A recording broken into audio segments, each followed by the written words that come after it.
এই শোনো, গত ক্লাসে আমরা কি শিখছি বলো তো? আচ্ছা হ্যাঁ, তার মানে হচ্ছে আমরা প্র্যাকটিক্যালি কিছু কথা বানানো শিখেছিলাম, তাই না? তো দেখো, আমি বলছিলাম কি যে তোমরা যদি ইংলিশে কথা বলা শিখতে চাও, যে কোনো ভাষায় কথা বলা শিখতে চাইলে তোমাকে আগে কী করতে হবে? কথা বানানো শিখতে হবে।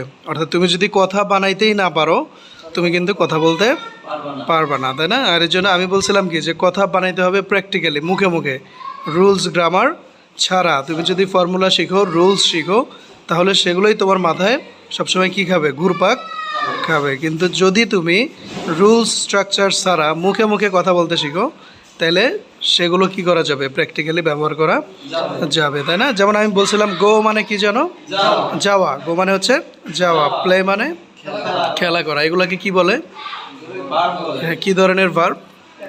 Action verbs. অ্যাকশন ভার্বস, তাই না? তো তুমি যদি এই যে অ্যাকশন ভার্বগুলো, যে গো মানে যাওয়া, প্লে মানে খেলা, হ্যাঁ, এইভাবে যদি মুখস্থ করো, এইভাবে মুখস্থ করলে কি আসলে মনে থাকবে? ব্যবহার করা যাবে পরে? যাবে না। কিন্তু তোমাকে সরাসরি এগুলো দিয়ে কথা বানাইতে শিখতে, কথা বানানো শিখতে হবে। কি ধরনের কথা? যেই কথাগুলো বাস্তবে আমাদের প্রয়োজন হয়, তাই না? যেগুলো আমরা বাস্তবে বলি। যেমন গো মানে যাওয়া, এভাবে না পড়ে এই কথাটাকে আমরা যদি একটু ধমক দিয়ে বলি যে যাও, তাহলে কীভাবে বলবা? হ্যাঁ, দেখা যায় যে যাও গো। তার মানে তুমি যদি গো মানে যাওয়া মুখস্থ না করে তুমি যদি গো একটু ভর দিয়ে বলো, তাহলে কিন্তু আদেশ জাতীয় একটা কথা হচ্ছে, তাই না? তো এরকম আমি তোমাদেরকে দেখিয়েছিলাম, প্রায় প্রথমে 9 রকমের কথা বানানো শিখেছিলাম, তাই না? ওগুলো হচ্ছে ইনস্ট্রাকশন, যে আদেশ, উপদেশ, অনুরোধ, হ্যাঁ, নিষেধ, উপদেশ, এগুলোই তো, তাই না?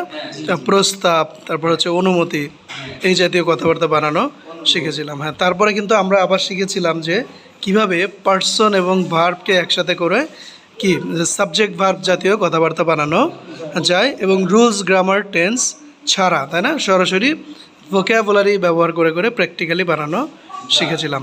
তো চলো আমি একটু তোমাদেরকে ধরবো, তোমরা, আমি হচ্ছে বাংলা বলবো, তোমরা হচ্ছে কি বলবা? ইংলিশ বলবা, ঠিক আছে? কারণ ইংলিশ কে শিখবে? তোমরা, তাই না? তো আমি হচ্ছে বাংলা বলবো তোমাদের বোঝার জন্য, যে বাংলায় কোন ধরনের কথাগুলো ইংলিশে কিভাবে বলতে হবে, ঠিক আছে? আচ্ছা দেখো, আমি যদি বলি, তুমি যদি কাউকে বলো যে যাও, কিভাবে বলবা? গো। Very good. যেও না, হ্যাঁ, দয়া করে যাও, দয়া করে যেও না, সব সময় যাবে, কখনোই যাবে না, চলো যাই, চলো না যাই, আমাকে যেতে দাও। হ্যাঁ, ফাইন। তো দেখো, এভাবে শুধু কিন্তু গো দিয়ে না, তোমাদেরকে আমি প্রায় 700-র মতো অ্যাকশন ভার্বের একটা লিস্ট দিয়েছি। তো প্রত্যেকটা ভার্ব দিয়ে কিন্তু তুমি এই 9 রকমের কথা বানাতে পারবা, তাই না? আমরা যদি বলি যে ইংরেজি শিখো, এটা কীভাবে বলবা?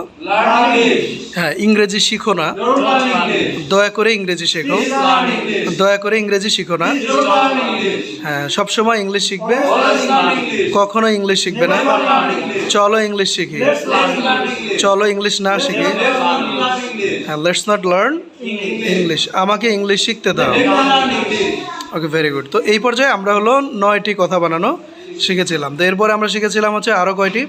7টি সাবজেক্ট ভার্ব জাতীয়, তাই না? সেগুলো কি? যেমন ধরো আমি যাই, এটা কীভাবে বলবো? আই গো, তাই না? তার আমি খাই, হ্যাঁ, আর আমি খেয়েছিলাম, আমি খাবো, হ্যাঁ, আমি খেয়েছি, আমি খাচ্ছি, আমি খাচ্ছিলাম, আমি খাইতে থাকবো। তো দেখো, এটা মোট 7টা বাক্য, 7টা কথা কিন্তু আমরা বানানো শিখলাম, তাই না? প্রথম যেটা ছিল, এটা হলো সচরাচর যেই কাজগুলো আমরা করি, যে আমি যাই, খাই, খেলি, পড়ি, লিখি, শিখি, সেগুলো হচ্ছে সাবজেক্টের পরে ভার্ব দিলেই হয়ে যাচ্ছে, তাই না? এরপর হচ্ছে কি, যে আমি করেছিলাম, খেয়েছিলাম, পড়েছিলাম, লিখেছিলাম, তার মানে অতীতে করেছিলাম জাতীয় যত কথা রয়েছে সেগুলো কিন্তু আমরা সাবজেক্টের পরে ভার্বের কোন ফর্ম ব্যবহার করব?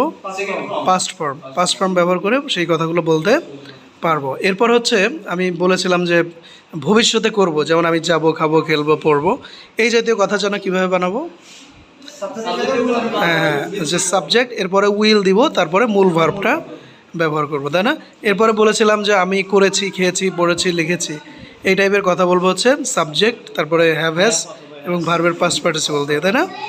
এরপরে হচ্ছে চলমান কথাগুলো আমরা বলতে শিখেছিলাম, যে সাবজেক্ট দিয়ে এমইজার, ভার্বের সাথে আইএনজি। তো এগুলো কিন্তু রুলে ফোকাস করা যাবে না। এগুলো হচ্ছে একটা কথা বানানো শিখবা, সেই একটা দিয়ে কি করবা 15টা 20টা এরকম বাক্য বা কথা তৈরি করতে হবে। আর কথা তুমি যখন ওয়ার্ডসগুলো দিয়ে কথা বানাবে তাহলেই কথা বলতে পারবে, তাছাড়া কিন্তু বলা যাবে না, তাই না? তো চলো আমি তোমাদের ধরো যে কোনো একটা ভার্ব দিয়ে, ধরো প্লে মানে খেলা, তো এই খেলা ভার্বটা দিয়ে আমরা আগের 9টা এবং এই যে 7টা মোট 16টা কথা কিন্তু আমরা আবার আমি তোমাদেরকে জিজ্ঞেস করবো, তোমরা কিন্তু বলবা, ঠিক আছে? দেখো আমরা যদি কাউকে বলি যে খেলো, খেলো না, দয়া করে খেলো, দয়া করে খেলো না, হ্যাঁ সব সময় খেলবে, কখনোই খেলবে না, চলো খেলি, চলো না খেলি, আমাকে খেলতে দাও। ওকে ফাইন, কয়টা হলো? 9টা, তাই না? আর যদি বলে আমি খেলি, আমি খেলেছিলাম, আমি খেলবো, আমি খেলেছি, আমি খেলছি, আমি খেলছিলাম, আমি খেলতে থাকবো, আই উইল বি প্লেয়িং, তাই না? তো এইভাবে করে আমরা কিন্তু প্রথমে ইনস্ট্রাকশন জাতীয় 9 রকমের কথা বানানো শিখলাম। এরপর শিখলাম হচ্ছে কি সাবজেক্ট ভার্ব দিয়ে আমরা কিন্তু আরও 7 রকমের কথা বানানো শিখলাম, তাই না? তো এই জন্য আমরা হচ্ছে এখন বেসিক লেভেলে আছি।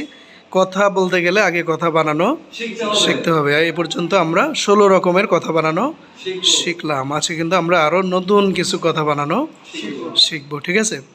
তো চলো নতুন কথাগুলো আমরা শেখা শুরু করি।